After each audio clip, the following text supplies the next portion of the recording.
Hi, I'm Chris Urbano, and this is Maputing Cooking, my Filipino food show where we teach you how to cook and enjoy Filipino food, whether you're dito sa Pilipinas or sa buong mundo. You can learn about Filipino food here. And today we're going to be doing a crab dish. So, the Philippines is a tropical archipelago. Marami dito ng mga alimango, di ba? Most of the countries, in Southeast Asia, they tend to do crab as a savory dish and more an oil-based dish. So if you think like, when I'm in Singapore, it's always, Singapore chili crab or the black bean pepper crab. That's what I'll normally get when I'm over in Singapore. But here in the Philippines, crab is often prepared as a sweeter style dish.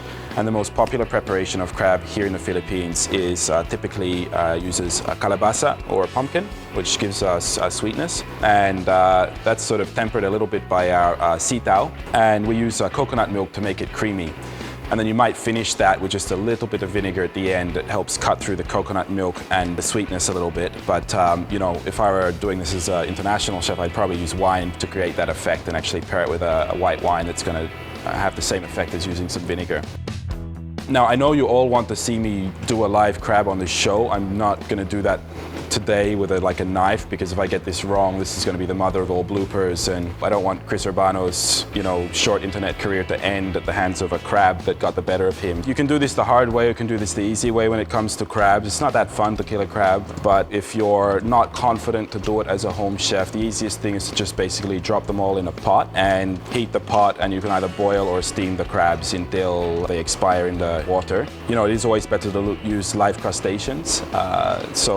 That's one of the trade-offs, I guess. If you want really fresh seafood, you often have to kill it yourself. The other method to do it, of course, is you could take them and put them in the freezer until they go to sleep from the cold, and then you can just cut the crabs up that way. So we're just going to steam them today, so I'll just turn the heat right up on my crab pot here. And while that's happening, I'll get going with the sauce that we'll be having with our crabs today.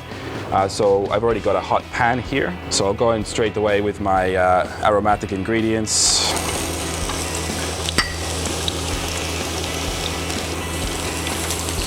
You'll find just about anything that's ginataan in the Philippines or cooked in coconut will include garlic, ginger, and onion. That's a fairly standard preparation here in the Philippines.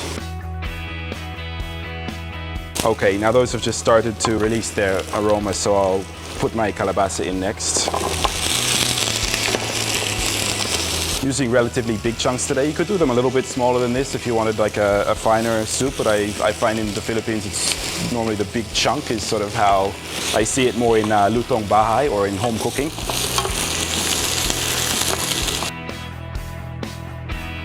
So luto na yung ating alimango. The way you can tell it's luto is they really turn a very bright shade of red. They make it quite easy for you to recognize when it's cooked na. So very red color, look a little bit like that. Okay, so I'm just going to wash these in some cool water so that I can handle them without burning my hands. All right, so my pumpkin is just starting to soften now, so lalambot siya. I'll add my sitaw next.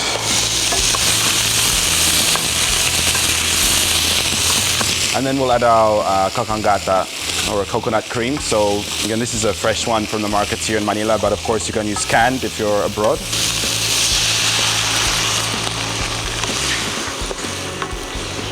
And we'll put in a bit of fish sauce, which is our standard ginataan mix. Okay, so we want to just saute this, have the pumpkin fully cook and the sitaw, and in the meantime I'll finish getting the crabs ready. Okay, so with your crabs, the yung pinakamadali approach is to go in on the underside. So the underbelly of the crab is the softest part, and you can make an initial incision basically straight down the middle of the crab.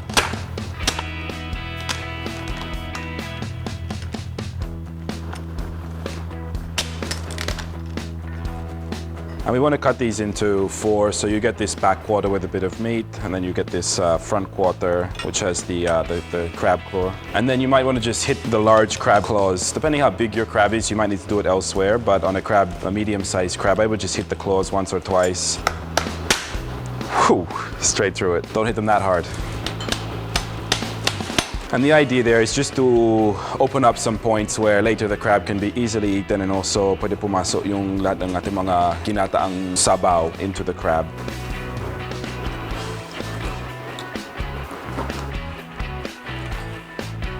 And you know what we're left with is, so for each crab, depende kung size niya. If it's a larger mud crab, then you probably would take off the 2 claws and then quarter it. I found with this size I'm using, they're probably about 400 grams per crab. It's best just to take the claw muna and then just maybe half it. So you get about 4 pieces per crab, 2 claws and 2 hati ng katawan niya into your sauce. Now, of course, like with any gata-based dish, we've put our kakangata in there, and we now need to just wait for this to cook away for about 20-25 minutes until it starts to separate the oil from the coconut cream, and then this will be ready to eat. And probably at this time I just take a little taste, just to get a sense. And I think we probably would put in a bit of salt and pepper at this point, just to taste lang.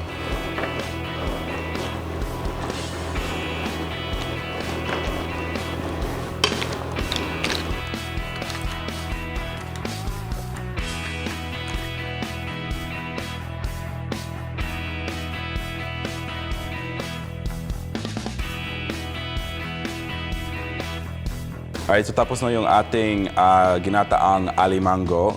So I've got a nice claw here. I think one of the pleasures with crab is, you know, when you get to like suck on the bones and the flavor starts to come out. So, oh wow, that's still mainit. I might just crack it a little bit.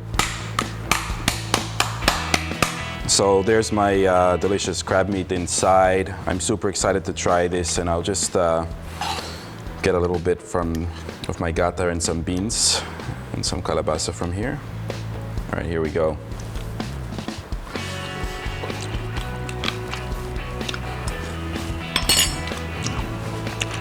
And you can put a little bit of vinegar when you actually take the crab.